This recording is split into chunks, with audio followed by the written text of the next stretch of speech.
What's up YouTube? It is your boy Lowpes and welcome back to another video. Thank you so much for clicking the video. I hope your day is going well.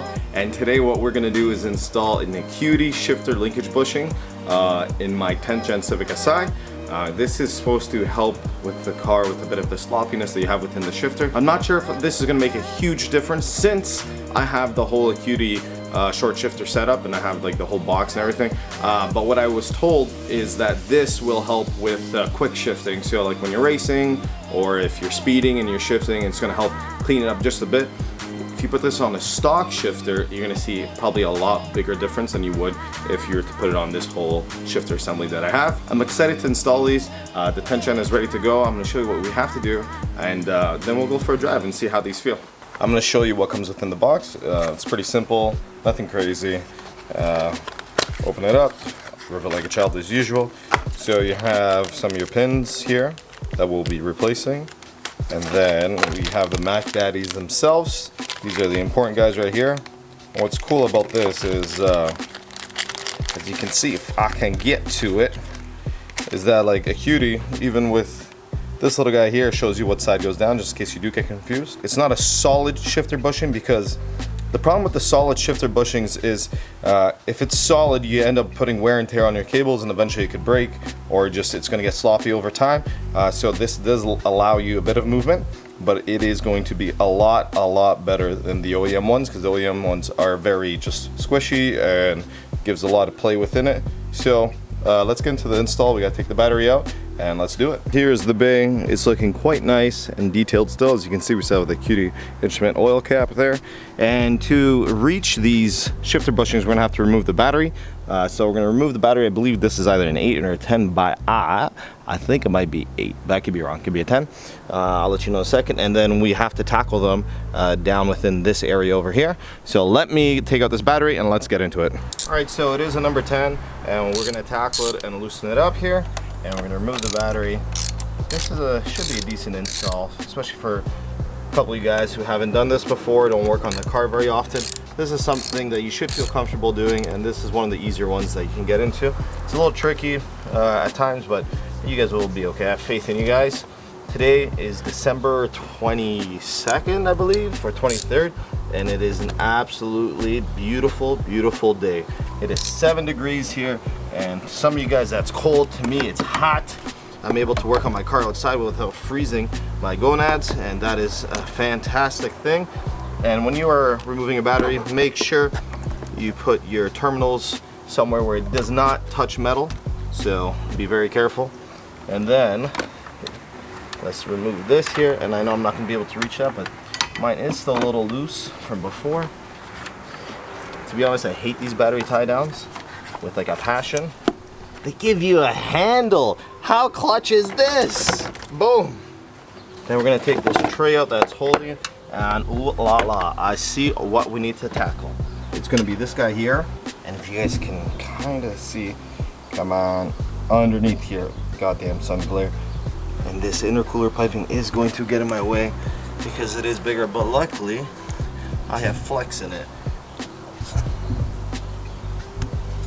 And it's, you see them down there peeking out. It's gonna be a little bit of a pain in the ass, but we should be able to tackle these without an issue. So what we're gonna have to do is this guy, see these clips here?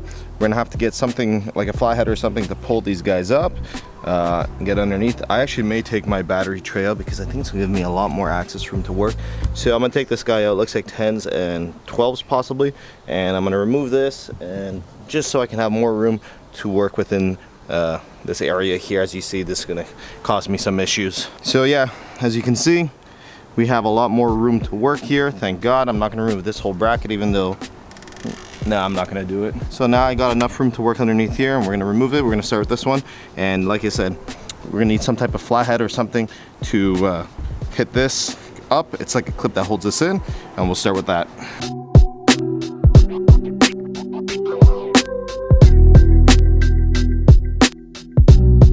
So this was definitely a little more difficult than anticipated. So what I'm doing is I'm using this clip remover, which actually helped me because it's giving me leverage in a tight area, and I'm just getting it behind and I'm just like prying it up. As you can see, it moved a little bit there. We're almost where we have to be, and like I said, what's really giving me difficulties is this big bracket here. I'm trying to work around it. I'm pretty sure I can take it off, but this, there we go. The first one is out, as you can see. Make sure you try keeping this intact because you're gonna need it to stay intact. And goddamn, this sun's a little bright. I'm sorry, guys. So we got the first one out, and now what we're gonna have to do is remove this pin. We've pried that out, and I'm gonna put this in a safe place, even though we don't need it. But just in case I do lose one, I have another one. I am known as the Butterfingers, and we've removed the first one here. And then to get this guy out, there is grease, so mind you that. To get this guy out, just use a small like screwdriver or something and just poke it out from the back side. I'm gonna do that right now. It's a little difficult to capture it. What I end up doing is using a Robertson screwdriver, and it just pried it out. It's quite easy. There's lots of grease everywhere, so if you want to use gloves, make sure you have gloves. And yeah, and just another little life hack here, ladies and gentlemen. If you have if you have tight hammies like myself, you can jack the car up and put on jack stands, and it's a lot easier to work, especially if your car is lowered, because I am getting old and my check engine light for my knees are coming on, and my hams are just a little tight. Just a little FYI, kind of a funny one, but the CSX is, the 8 Gen is lifted on all of my 4 jacks, unfortunately, so I'm gonna have to look at getting some, maybe an extra 2 just in case, just to work on if I need it. So now we're going to tackle this guy here. Wish me luck, because I'm going to try avoiding taking this off, because this was kind of a pain in the butt to put in. So if I can work around it, I will. If not, I'm just going to take this 45-degree elbow into the throttle body off from the PRL intercooler, if you guys are wondering. What I'm doing right now is I'm just using a fly head just to get one corner up, and I'm just trying to use leverage just to get underneath it and just start like kind of getting, it's kind of hard to explain. I can't really film it because it's such a tight spot, unfortunately. My camera is a little bigger, but we are actually getting through to this. Very nice. So a little piece of advice: start with the further corner away from you and just kind of get the fly head underneath it, and then work your way. Just keep prying it up slowly. Don't go too hard, because you do not want to bend this. And if you do bend it, make sure you do try bending it back, because this holds your cables. Now once we've taken that out, that gives us some leverage to get to this guy right here. Once again, we're going to take the pin out. The way the pins work, this little piece on the right side kind of clips it in, so I'll try prying that outwards and then pull it out. Came out very easy for me. Let's try the second one, which is in a bit of a difficult position, and see how it goes. So what I ended up doing is I used this little kind of clip remover I have here, and I pried it out to the right, and I pulled it out, and it came out quite easily. And then you're gonna pop out the shifter bushing there with the Robertson like I did last time, and then we're gonna install the new guys, put everything back, and then go for a drive. Now that we have removed the old ones, the OEM ones, we're gonna get the new ones, we're gonna put them in. The bigger one does tell you what side is up and what side is down. With these, there are these metal clips that go around it and hold them in place. I'm gonna show you guys, hopefully with the smaller one, because the bigger one is harder to capture, just because of the way the engine bay is, and how big this camera is with the whole setup I have. So show you guys a smaller one, and then we're gonna go for a drive, and I'm excited to see if I do feel a difference. They say you can see a difference, especially in the in quick shifting, like I said before, so that should be pretty cool. As you guys can see, we've removed both of them, and now we're going to go to the smaller one here, and it's going to go basically just like straight down like this, and then we're going to put the metal clip in the back over here, and it's going to secure it in place. So let's tackle that. And we're gonna put that guy in, and as you can see, I have the clip here, and it's just, if you work with the back side here, you're gonna have to just kind of get it around. So we've got this guy in, and now what we have to do is get this clip, as you guys can see in here. I'm trying to place the camera in a position where you guys can see. What you're gonna have to do is open this guy up a bit, and once you open it up, just try placing it around, and there you go. So this is in, and it's fantastic. I'm happy I got the angle of it, and I'm just going to leave it loose at the moment. Just make sure it's in properly and it does not pop out, so just double check it. And now we're going to tackle this guy, put that guy in, put the clip on, and put this guy back in, and put the pins to hold it. And yeah, I'm excited. I actually got a good shot of this. Damn. What's cool about this too is, if I can get this in view, it tells you what side goes down and what side goes up. So obviously that side's going to go down like this. And just make sure you don't lose these clips. I've said 100 times, I'll say 100 times again. And when you push these in, just keep pushing them in slowly, a little bit at a time, and then they will start slowly pushing in. You got to make sure that this is flush and it's in. And now we are 100% in. As you guys can see, it is flush. And now we're gonna have to flip this upside down and put the clip that we have here, this guy right here. We're gonna have to put the clip there and make sure that, once again, it is done properly. You don't want this being loose whatsoever. And there you go, you'll hear the click and it's in. And now we're just gonna place them back into where they have to go. So that guy's in there, it looks good. That guy's in there. And now we are good. Make sure these cables are pushed down as well. Push these guys and we're gonna put the pins in. It isn't an install with Lowpes unless I lose something. So I lost one of the pins that hold in the shifter bushing within the engine bay. The problem is I can't really move the car because it has electronic e-brake. Goddamn new cars. So what I'm gonna do is I'm gonna use one of the original ones for now. Once I have the battery in, everything's in, it should be fine. I should hold for now. And then after, I'm gonna move the car. It's underneath the car. I just can't get to it because it's too low. And yeah, good job. I'm such a chooch. So if you can see all the way down, maybe I can get a better view here. If you can see that guy over there, it's got the proper pin. This one here has the OEM one, and the pin fell straight down somewhere in there. God damn it. So we're gonna use this one for now. It's gonna hold, it's not a problem, right? So should be fine. And then I'm gonna install the battery bracket back, put the battery on, and move the car trying to find the pin. If I don't find the pin, I think that should be okay. If not, that's why I say keep your pins. I told you, keep your pins. Because that's what happens.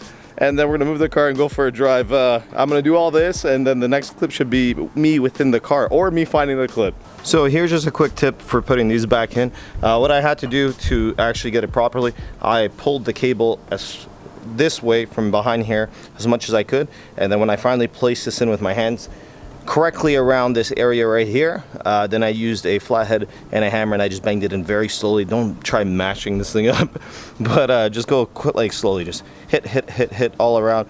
Try hit in the middle, then if it starts lopsiding, even it out with the hits along here. Now I'm gonna tackle the guy back here, and then we're gonna get this car battery, the battery tray in, find the pin, and get to driving. Success! It was underneath the car inside that little mud pile there. So yeah, I'm just warming up the car now. I'm gonna get this back in afterwards, and we're gonna go for a bit of drive and see how it is. Once you enter in your car, you're gonna see your system. It's gonna say drive carefully, systems initializing. That's because you remove the battery. And also, if your radio is not working, just hold the power button down for a couple seconds, then it'll come back up. We're not gonna do any rips yet, but we are obviously gonna put in our TSP stage 1 tune.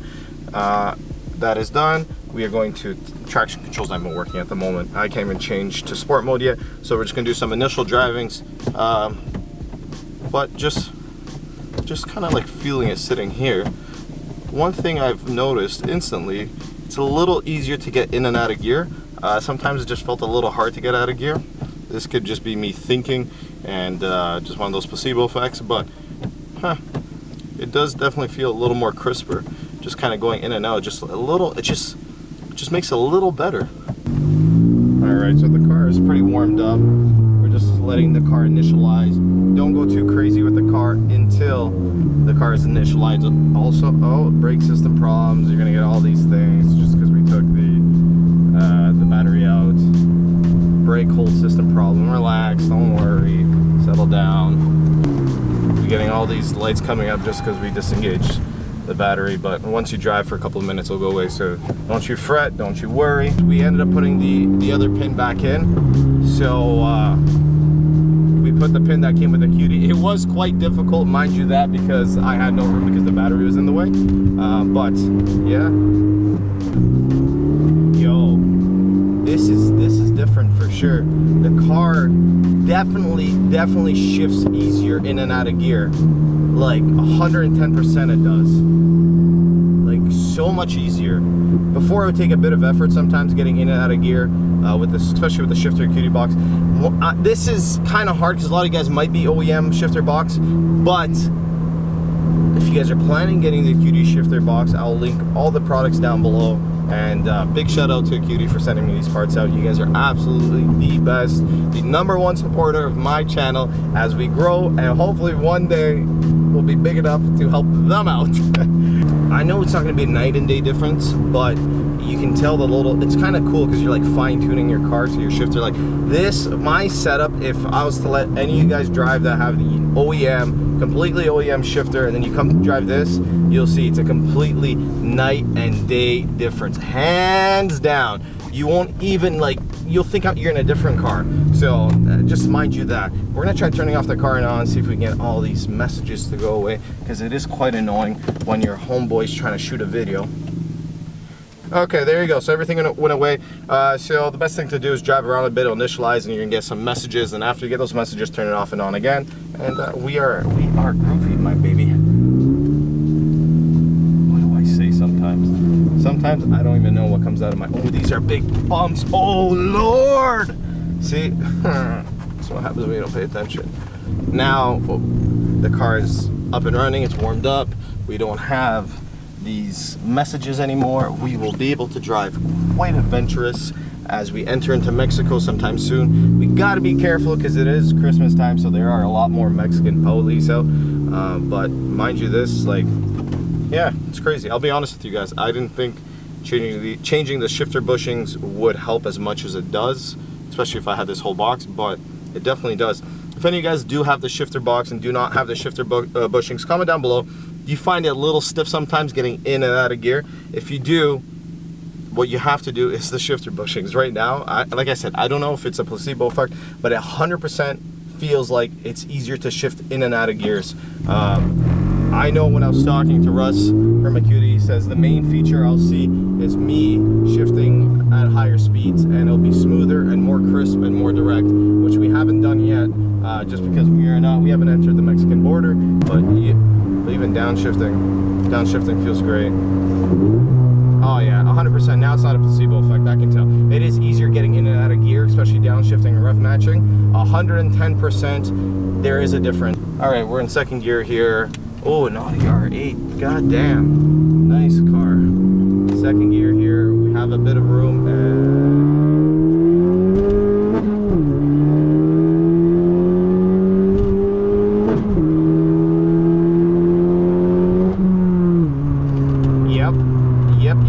Yep. They were 110% right. That is what you call driving, ladies and gentlemen. My lord. Oh, the coin. I was gonna go for a car wash in Mexico here, but it is packed. But my god. Yeah, even second gear, like, yo, 100%, this is a buy you guys need to do. They're not even that expensive. Make sure you go down below, check it out, I'll link it. This is worth it. Especially if, damn, nice cars everywhere. Especially if you're into like your shifter boxes and all that type of stuff. We're gonna do one more rip. We've done some driving, normal driving. You can feel the difference in normal driving, but the high-speed driving is where, and your more adventurous driving is where you're gonna feel the most difference of this. It is a lot more crisp, a lot more smooth. I know I'm just repeating what I've been saying, but there's not much more you can say about this. It's a good buy, pretty easy install. Took me about an hour at most, just because I had to remove the bracket, the battery, and all that. And I lost a pin. So aside from that, this is first gear. There's no point in me ripping in first gear just because.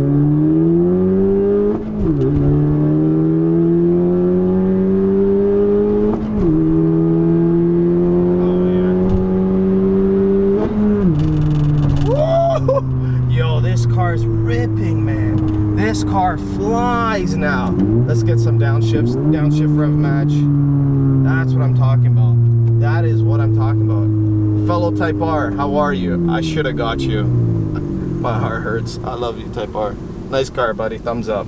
So the overview about the shifter bushings, we went for a drive. It's one of those things, you just gotta feel it, man. You gotta feel it to really know how, like, the difference is. I can only describe it as much as I can because we all have our own opinions of different things. But this, for sure, you will feel a difference, I promise you. So overview. It is easier to get in and out of gear, especially with the Acuity shifter box. Before it seemed a little tough. Now it's easier. It just seems more smooth, more direct. At Watt, it is more direct going into gear and smoother, like transitioning from second to third. It's a great product. Seems like it's working great. Acuity does develop and research quite a bit before they pump these things out. And the fact alone that bigger bushing has that play that you need so you don't wear out your cables should be a selling point to you guys, because there are solid bushings that companies do, and the problem is they put too much strain on the cables, and then they end up wearing out and they can break easily. So that is the overview, the conclusion of this product. I hope you guys enjoyed it. I love you guys. Remember, like, comment, subscribe. Come on, boys and girls, we're almost at 10K. We're grinding away. Hit that, we're hitting a red light, sorry. Hit that subscribe button for your boy. Your boy needs it. He's trying to hit 10K. He wants this to be his full-time job so I can be pumping out weekly videos for you guys. I love you guys. I hope you guys have a great day. And remember, do it once, do it right. Peace out. Later.